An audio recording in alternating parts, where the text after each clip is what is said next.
They showed up on a Monday morning, all puffed up in their fake uniforms and cheap sunglasses, stomping around like they owned the place. The kind of men who think a clipboard and a walkie-talkie makes them important. I was out back chopping wood, trying to enjoy the peace that took me a lifetime to earn, when I heard the yelling at the front gate. "Reynolds, come out now. This is your final warning." That voice, loud, arrogant, smug, belonged to Brad Lowell, self-declared president of the neighborhood HOA. Except this wasn't a neighborhood, and it damn sure wasn't an HOA with any legal standing. My land sits at the edge of town, 20 acres of off-grid heaven I built myself with these hands. No streetlights, no traffic, and definitely no nosy neighbors. But Brad and his wannabe law enforcement goons didn't care about that. They wanted control. I stepped out of my cabin, slow and deliberate, wiping sweat from my brow. There were 4 of them, Brad in front, 2 muscle-bound followers behind him, and one guy filming it all on a phone. They wore matching polos with HOA enforcement, ironed on, trying to look official. Pathetic. "You're trespassing," I said, my voice low and firm. "And if you don't step off my land in the next 30 seconds, you'll regret it." Brad didn't flinch. He puffed out his chest like he was something special. "You're harboring illegal firearms, Jack. That's a clear violation of Community Code 7B. We're authorized to confiscate them." I almost laughed. "You're not authorized to touch a pebble on this land," I said. "There is no community code out here. You're standing on sovereign property. Mine." But he wasn't backing down. Brad took a step closer, his goons following suit. "We have the right to inspect for safety concerns. Your weapons are unregistered. We received an anonymous tip." I narrowed my eyes. Funny how those tips always come right before you try to scare someone off their plant. And that's when it hit me. This wasn't about safety. It was never about safety. This was about power, control. They wanted me gone, and they were willing to fake any law to make it happen. But here's what Brad didn't know. I trained U.S. Army Rangers for over 20 years. I've handled weapons in the middle of firefights, taught boys to become men under fire and bled beside heroes. These guns he wanted to take, they were legal, documented, and locked up tighter than a general's secrets. And more than that, they were mine. As I looked into Brad's eyes, I could see something, a flicker of recognition. Maybe he remembered the rumors. Maybe he'd heard from someone in town that I wasn't just some off-grid loner with a cabin in the woods. Maybe he was starting to realize he'd picked the wrong man to bully. But he didn't stop. Cowards rarely do when they've got an audience. He waved at one of his men, who started walking toward my cabin. "If you're not going to comply, we'll handle it ourselves." I stepped forward, raising my voice for the first time. "You.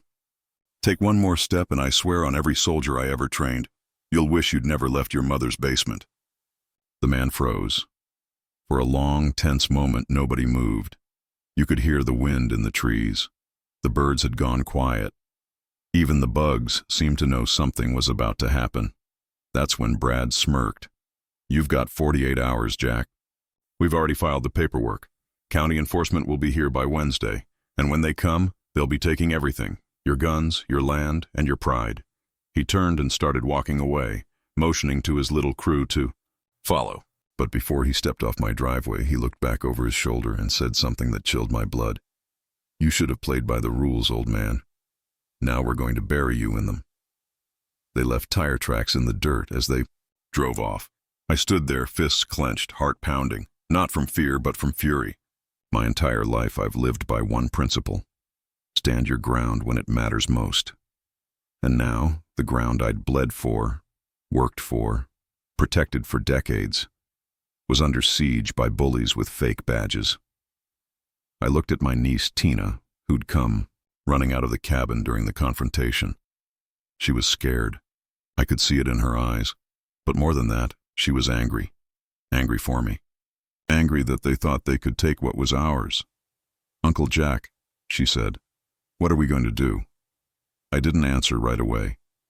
I looked out at the hills, at the flag we'd raised in the yard, at the mountains in the distance that had watched over me like old friends. Then I turned to her, calm and certain. "We're going to fight. Not with fists, not with guns, not yet. but with truth, with proof, with everything I've got, because they thought I was just a quiet old man in the woods. But what they didn't know is that I've been preparing for a battle like this my whole life, and now, the real war was just beginning. I didn't move out here to fight, I moved to forget. After 26 years of service, 15 of them training some of the toughest soldiers this country's ever produced, I was done with noise, lies, and politics. I bought this patch of land, 40 minutes out from the nearest gas station, because it was quiet, honest. Out here, you don't hide behind desks or uniforms. Out here, the world shows its true face. That's all I ever wanted, but folks don't like what they can't control. The trouble started the day I poured the concrete for the cabin foundation.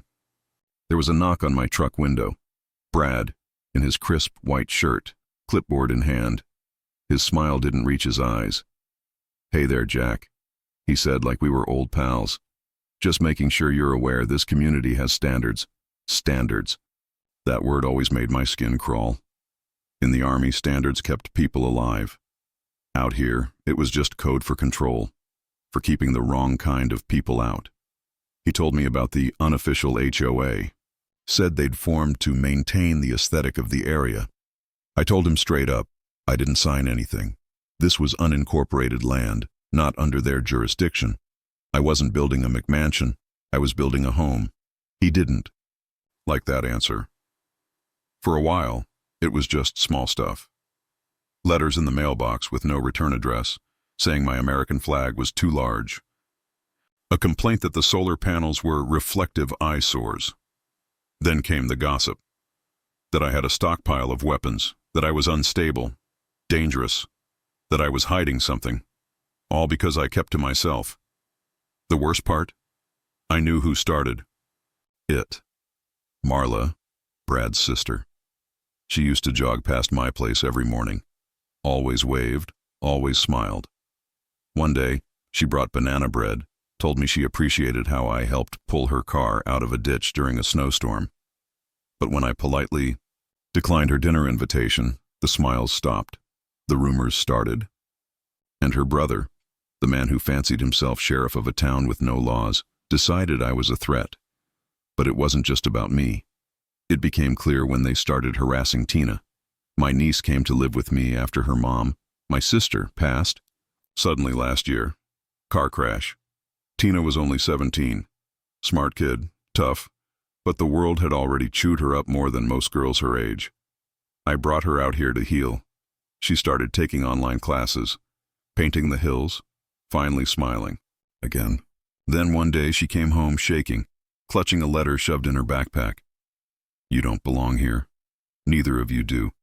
This land needs to stay clean." She never said anything, but I saw the tears on her pillow that night, and that's when I knew. This wasn't about fences or permits or noise complaints. It wasn't about guns either. It was about something uglier, about power, about fear, about people who needed to feel superior by tearing others down. They'd picked me because I wouldn't bend.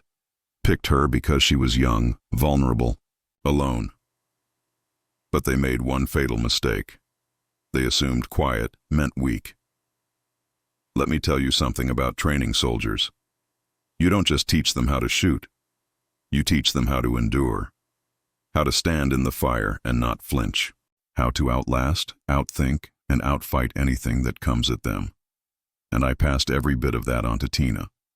What they didn't see when they watched her from their porches and muttered under their breath was that she was learning every day. Watching how I handled the land, how I confronted threats without blinking, how I stayed rooted like the old trees around us. They thought she was just a scared little girl. But they were wrong. We both were learning, and we both were preparing. Still, I didn't want a war, so I tried everything else first. I called the county office, filed official complaints, proved time and again that this HOA was bogus, illegal, without charter or enforcement power. And each time, I got a shrug. "They're not doing anything." "Criminal," they said. "Just neighbors being neighborly." Neighborly. Neighborly doesn't involve stalking a teenager, doesn't involve sending threats, Doesn't involve trespassing with cameras and claiming authority they don't have, but that's how these people work. They push, test your patience. They find your weak spot and dig in like ticks. And when they realize they can't move you, they try to break you. The final straw came 2 weeks before the confrontation. Tina was alone at the cabin. I was in town grabbing supplies. Brad showed up with his 2 goons, said they were checking for fire hazards. Tried to walk right in. She locked the door and called me in tears. I got back in 20 minutes. They were gone, but they'd left something behind, spray painted on the side of our old shed. This ends soon. I didn't sleep that night. Not out of fear, but rage. Pure, boiling rage. I'd trained snipers to breathe through panic, taught SEALs how to escape from handcuffs underwater, but nothing in all my years prepared me for the helplessness of knowing someone was trying to destroy the one place, the only place, that felt like home. And that brings us to now. They crossed the line when they stepped onto my land pretending to be law, when they threatened to take the very weapons that kept my family safe, when they looked my niece in the eye and said she didn't belong. Now it's personal. They thought I was alone out here. They thought no one would believe me. They thought I'd fold. But they're about to find out. Everything they think they know about me is wrong. This land has always been mine. And now, it's war. I always believed in the chain of command, in accountability, in honor. So when 3 men showed up on my property, badges flashing, boots crunching the gravel, I didn't react how they expected. Didn't scream, didn't back down. I watched, studied, and something didn't sit right. Their vests looked cheap. No state or county markings, just bold white letters. HOA enforcement. The hell is that? Sir, we've received complaints, the bald one said, flipping through a stack of papers like a magician ready to perform a trick. Unlicensed firearms, noise violations, dangerous behavior reported by multiple neighbors. I said nothing. Just stared at his patchy beard and trembling hands. They weren't real cops, that much was clear. But they wanted to look like they were. They were betting on intimidation, on costume authority. Unfortunately for them, I've spent my life teaching soldiers how to see through deception. Then came the twist I didn't expect. Either you surrender the weapons voluntarily, the other man, taller, cocky, stepped forward, or we escalate this to the county sheriff. You don't want that kind of heat. That was their play. Scare me into compliance, knowing full well they had nothing official behind them. But what they didn't realize was, I know the sheriff. His name's Rick. We served together in Iraq. When I called him that night, furious and pacing, he didn't hesitate. Jack, I've never sent anyone to your property. Nobody has authority to seize your firearms unless there's a court order. And trust me, there's no such order. He paused. You said they were wearing badges? Fake badges, Rick, and tactical vests. HOA enforcement. He cursed under his breath. This isn't just a neighborhood feud anymore. This is impersonation of law enforcement. That was the moment it clicked. This wasn't just about harassment. It was organized, planned, a full-blown conspiracy. I started connecting dots, notes, left on the fence, the anonymous complaints, the drones that buzzed over the cabin like curious flies. These people weren't just playing pretend. They were acting like a shadow government. And at the center, Brad, the clipboard king. Only now I realized he wasn't just some power-hungry neighbor. He was orchestrating everything. From Marla's sudden switch from friendly to venomous, to the fake HOA fines stapled to my gate, to the local contractor who canceled my lumber delivery last minute under pressure. Brad had connections, a few county clerks, some old friends in real estate. He was grooming the neighborhood to become a gated community. He wanted to buy out the properties that didn't fit the new vision. And when I wouldn't sell, he painted me as the enemy, the armed recluse, the unstable veteran, the threat to suburban peace, and worse, he wasn't working alone. I caught him one night, through my trail cams, meeting with 2 of those fake enforcers behind the old Miller barn. They passed around papers, nodded, laughed. One of them, ironically, wore a shirt that said, Freedom isn't free across the back. The hypocrisy would have been laughable if it wasn't terrifying. They were building a case against me, fabricated, yes, but coordinated. They even had a name for their group. Neighborhood Stability Corps. Sounded official. Sounded noble. Was neither. But here's where it gets worse.